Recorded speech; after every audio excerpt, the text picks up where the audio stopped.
저런, 수학의 축차 대입법과 비슷한 무한 알고리즘, 바둑의 축에 걸린 것입니다. 축에 걸리면 백돌은 빠져나갈 수 없고 엣지에서 장렬하게 전사하게 됩니다. 5000년 역사를 자랑하는 바둑, 수학과 닮은 점이 너무 많아서 매스프레소에서 꼭 다루고 싶었습니다. 오늘은 바둑과 수학 그리고 AI 이야기입니다. 오늘 나갈 내용 잠시 보여드릴게요. 예고편, 땅 따먹기 기하학, 정석과 행마, 알파고와 콴다. 지금부터 스타트합니다.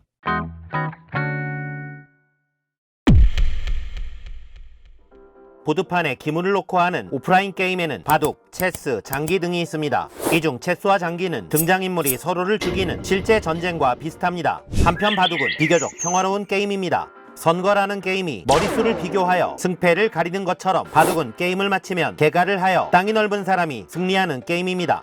기하학을 영어로 geometry라고 하는데 geo는 땅, metry는 측정을 뜻합니다. 바둑은 한마디로 땅 따먹기 기하학입니다.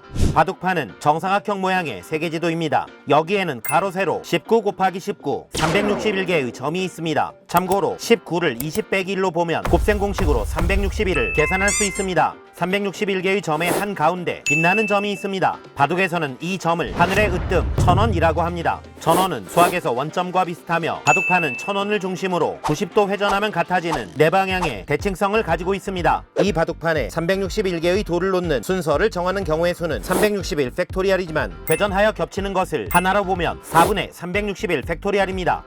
초보자가 고수를 이기는 황당한 방법이 있습니다. 초보자가 먼저 천원에 흑돌을 둡니다. 고수가 A, B에 두면 초보자는 마이너스 A, 마이너스 B 천원에 대한 대칭점에 두는 방법인데 계속 이 짓만 반복하면 초보자는 승리합니다. 그래서 바둑에는 덤이라는 게 있는데 뒤에 두는 사람에게 6집반을 주는 것입니다. 또한 바둑판의 점의 위치는 데카르트가 만든 좌표 기하학으로 설명됩니다. 천원만큼 중요한 점은 화점입니다. 바둑판의 엣지를 좌표축으로 보면 화점은 4,4에 해당하며 내 화점 구역은 전투에서 교두보와 같습니다. 중앙에서 10점을 잡으려면 많은 돌이 필요하지만 화점 구역에서 10점을 잡으려면 5개의 돌로도 가능합니다. 화점 구역은 두 변이 엣지로 막혀 있어 경제적으로 집을 지을 수 있습니다. 화점의 대각선 안쪽 점은 실제로 3,3이라 부르며 작고 단단하게 집을 지을 수 있습니다. 3,4와 4,3 위치는 소목, 4,5와 5,4 위치는 고목이라고 부릅니다. 한편 바둑판의 길을 따라 가로 세로로 이동하는 규칙을 덱시 기하학이라고 합니다. 화점에서 7,6까지의 최단 거리는 피타고라스 정리에서는 루트 가로제곱 더하기 세로제곱은 루트 13이 되지만 덱시 기하학에서는 가로 더하기 세로는 5가 됩니다. 또한 화점에서 7,6까지 최단 경로로 5칸을 이동하는 방법은 가로 한 칸을 A, 세로 한 칸을 B라 하면 A, B를 나열하는 방법과 같아서 5팩토리얼 나누기 3팩, 2팩, 10까지가 되는데 수능에 잘 나오는 바둑판 최단 경로 문제가 되겠습니다.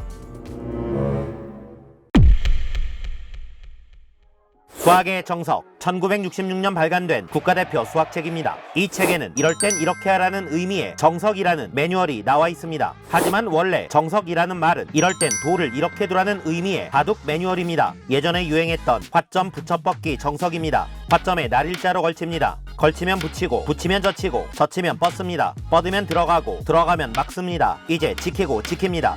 정석의 자매품, 포석도 있습니다. 초보자라면 집을 지을 때 한 구역에 튼튼하게 짓고 싶겠지만 그래서는 부동산 부자가 될 수 없습니다. 포석은 여기저기 명당 자리를 찜해나가는 것입니다. 실제 전쟁과 사업도 포석이 중요합니다. 요충지에 힘행과 핵심 시설을 배치하는 게 포석입니다. 포석이 끝나면 프로기사들은 행마를 하면서 게임의 속도를 냅니다. 가볍게 뛰는 행마로는 한 칸 뛰기, 입구자, 날일자, 눈목자 행마가 있습니다. 입구자를 꺾어서 2번 뛰면 호랑이의 입 호구가 만들어집니다. 하수가 호구에 돌을 넣으면 고수는 낼름 따냅니다. 오늘날 호구는 잘 이용당하는 사람을 뜻합니다. 행마가 계속되면 대마가 생성됩니다. 대마란 모여있는 바둑돌의 집합입니다. 대마불사라는 말이 있습니다. 제국은 쉽게 무너지지 않는다는 뜻입니다. 하지만 제국의 역사가 그러하듯 대마는 위기를 자초하는 자충수로 셀프 사망하는 경우도 있습니다.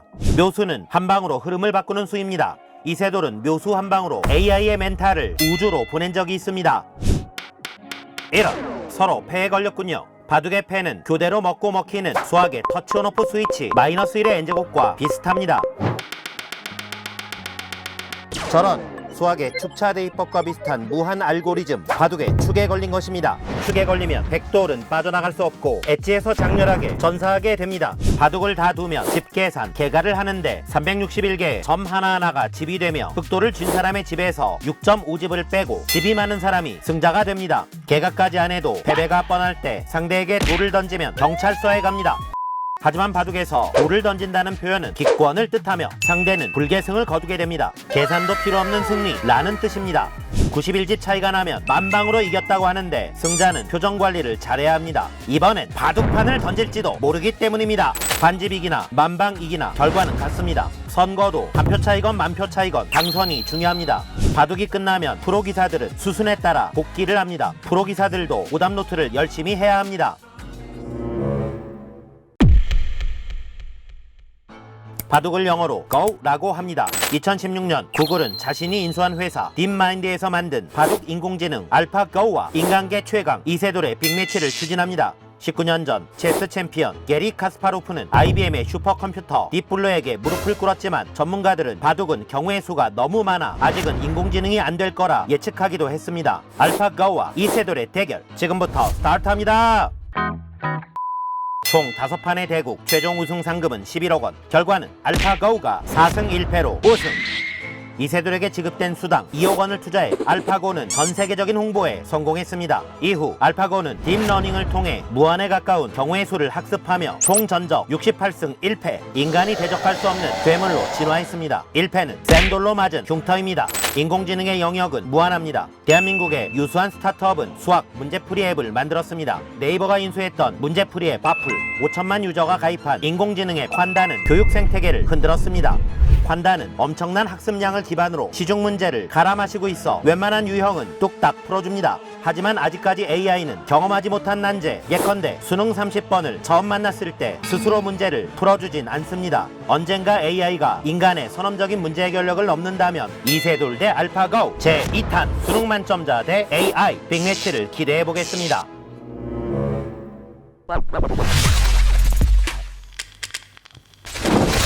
20세기 초 현대 수학의 선장 hilbert는 내가 만약 천년 후 잠에서 깬다면 가장 먼저 리만 가설이 풀렸는지 물어볼 거야 라고 말했습니다.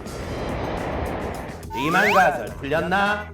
예 선생님, 900년 전 서기 2100년에 풀렸습니다. 이야, 누가 그리 위대한 일을 한 거야? AI가 풀었습니다. 선생님, 저도 AI입니다.